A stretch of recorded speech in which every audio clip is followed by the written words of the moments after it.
The past year, in 2024, I have been meteorologically very lucky.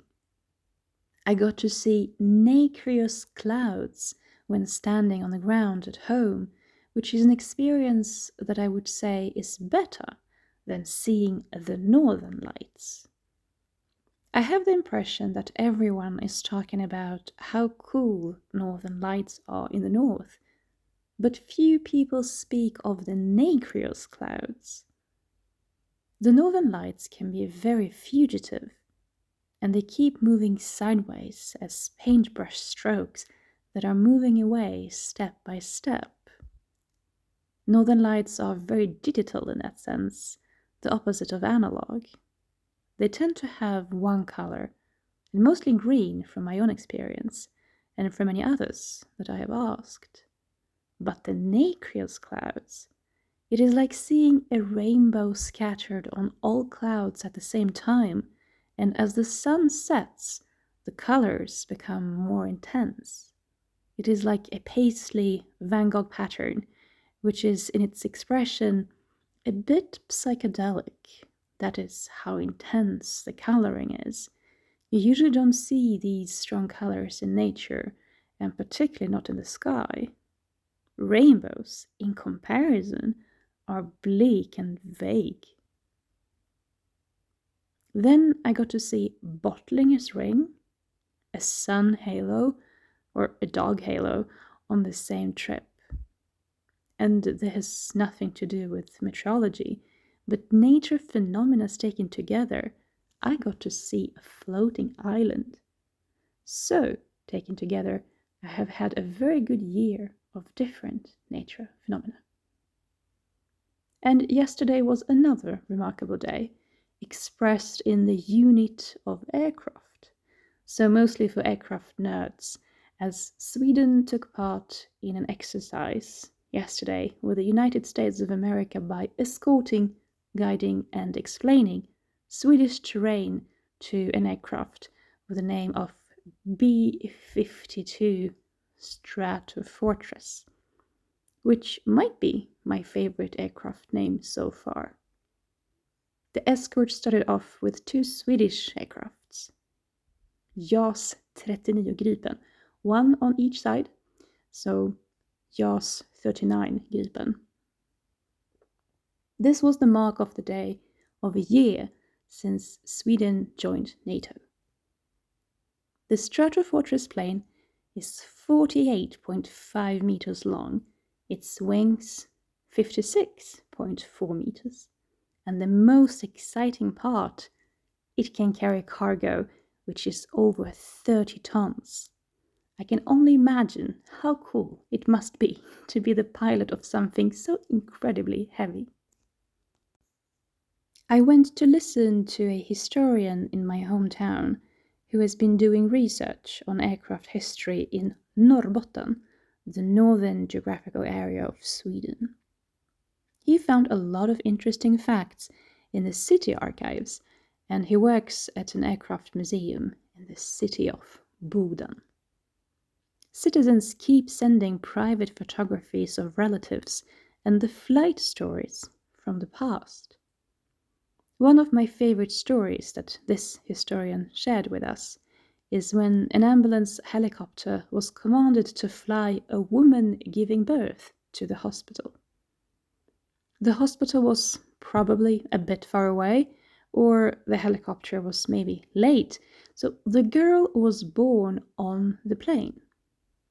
This event caused the priest a dilemma on how to choose the city of birth. This was in 1936. The girl got the name Flygia, which is a clear indication on a reference to the Swedish word flyga, to fly.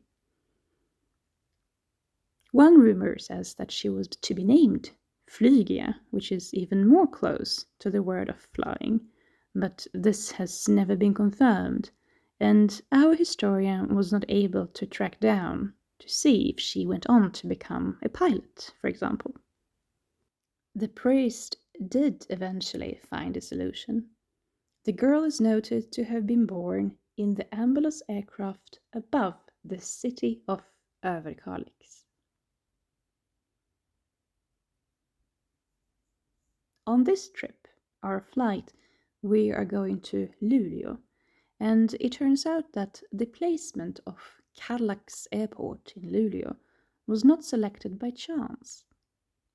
In 1939, there was a fire in that forest area, so the stretch the fire had cleared up was very natural to use. All that had to be done was to remove the remaining roots and tree stumps. The airport was inaugurated in 1941 and expanded in 1963. In the past, there have been a couple of pretty fun exercises for pilots and shooters to practice. Balloons were let free, called dragon balloons, in Swedish drakballonger, at the height of 6 to 7 meters, and shooters had to practice to shoot at them. But that is not my favorite exercise. It's a great name, drakballong, but that's not my favorite. My favorite aircraft exercise is the sausage exercise.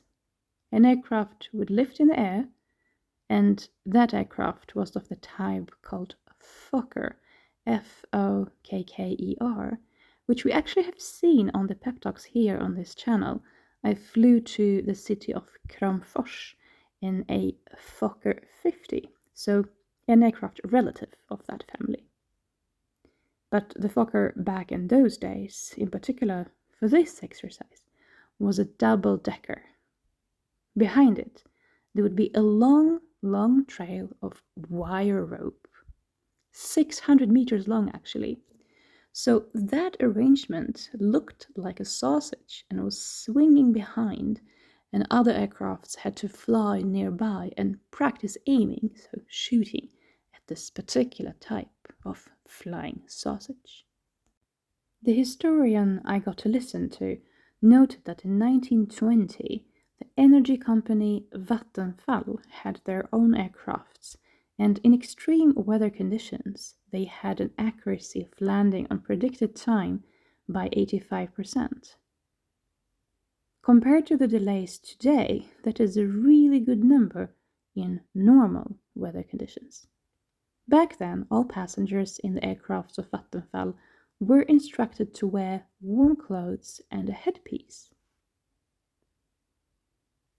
It is also amazing to learn how many cities actually had a runway for starting and landing. Many. Porjus, a small village, had a runway.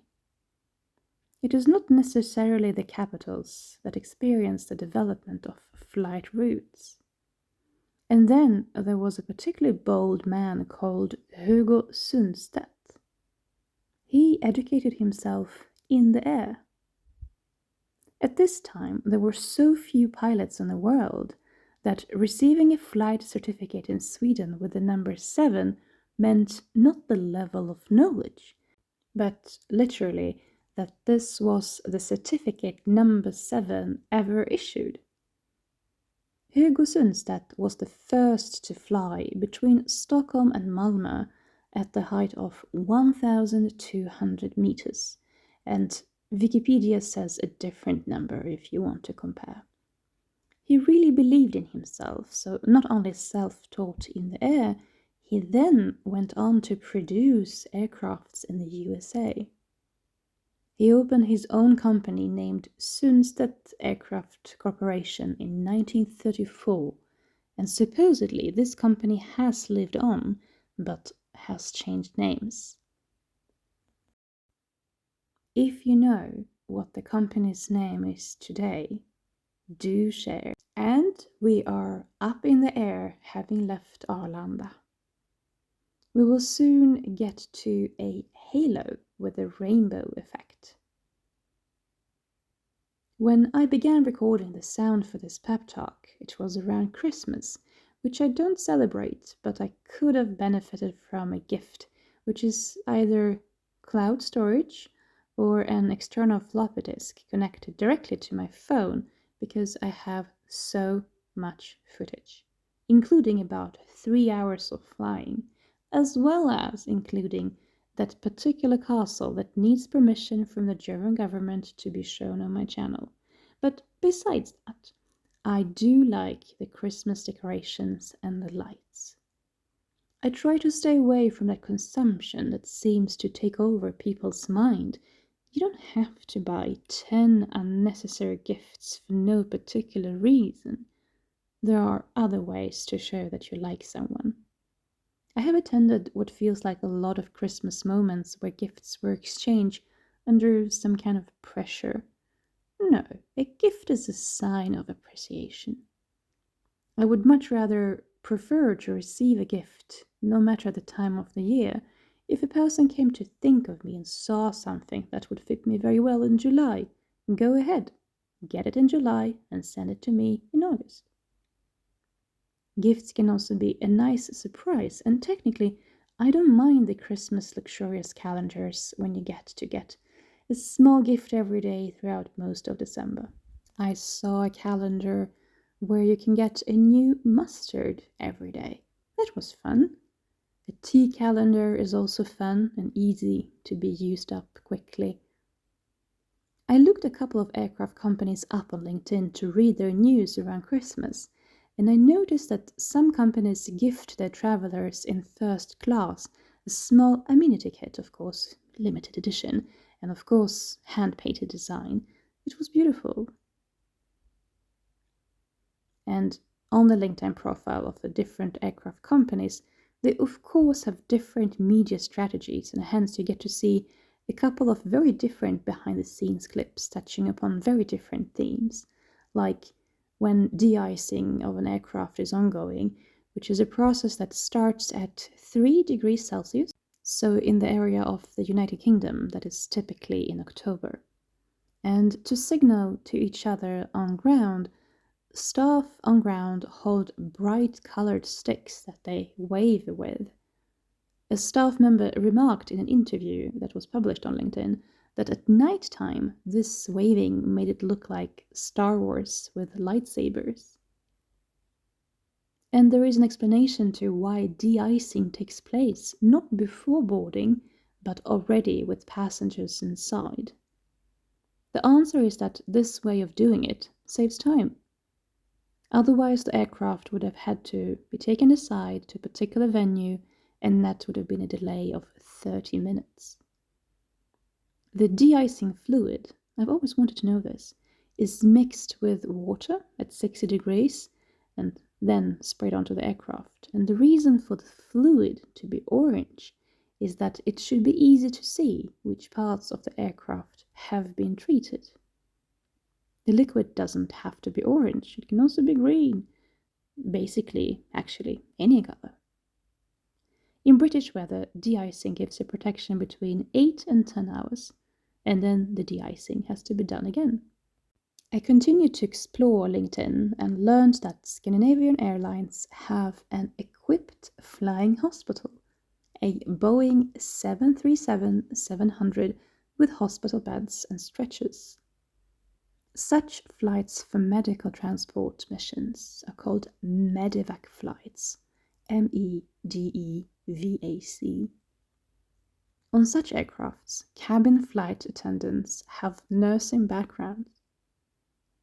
Scandinavian Airlines also launched something you might not have expected, a limited candle edition to celebrate 70 years of the polar route. And look at that, there is a competition in the industry. The Aviation Challenge is about finding solutions to make flying more sustainable. Flights are evaluated against selected categories by a judging panel of international sustainability and aviation industry experts. Over a 2-week period, the idea is to make the participating airlines to make 3 types of trips, one short, one medium, and one long haul, as sustainable as possible. Awards are handed out to operating flights with the lowest carbon dioxide emissions, achieving the greatest carbon dioxide reduction and the lowest carbon dioxide emissions for operations on ground as well as for diminishing the amount of waste produced. I'm not immediately impressed, but I kept on looking at what other innovations are displayed by other aircraft companies. And so I found the taxi bot used at the Schiphol airport in Amsterdam.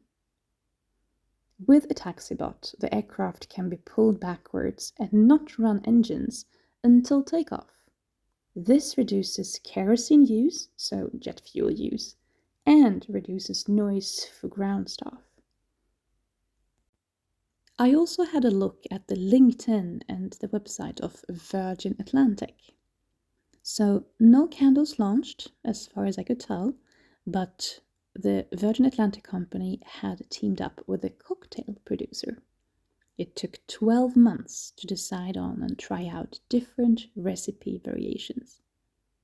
Actually, it would be my typical dry humor to notice that the word cocktail in an aircraft couldn't be better for a drink, because the beginning of the word, which obviously refers to cockpit, so the front office of the aircraft, and tail, the back of the aircraft, so this is the most inclusive drink ever. It literally covers the whole aircraft. But since this type of humor is very dry, I will refrain from mentioning it. For quite some time now, you've been able to observe this lovely rainbow halo. There is another light phenomenon which I really appreciate, and it happens quite a lot in the area of Jokkmokk where I live, and that is the sun pillar. So what happens is that when the sun sets, a lot of its light is reflected through the ice crystals in the air and makes it look like a pillar. A very lovely experience. I have pictures of that, as you can see. Back to Virgin Atlantic. The website claims that the aircrafts have their own screen wipes. Every aircraft has a package of very high quality anti-static wipes to keep instruments clean and smear free. You can have dry wipes and you can have wet wipes. I assume that it's meant, since they bring this up, that these wipes are much cooler than the ones you use to clean your computer screens.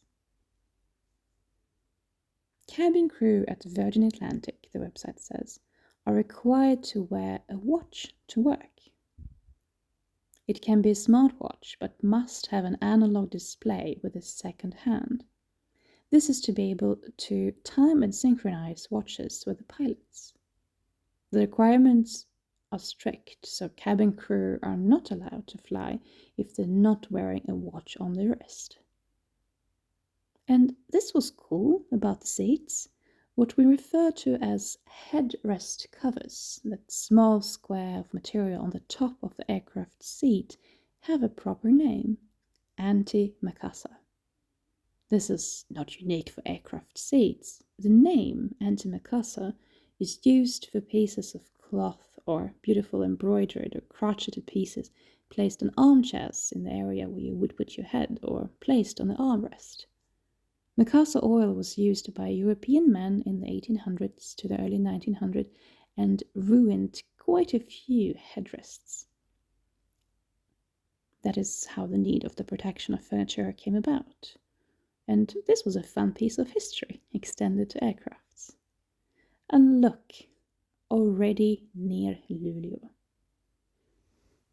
A friend of mine is currently trying to convince me to get a dog. The campaign seems never ending. She always finds a new reason to why I should be getting a dog.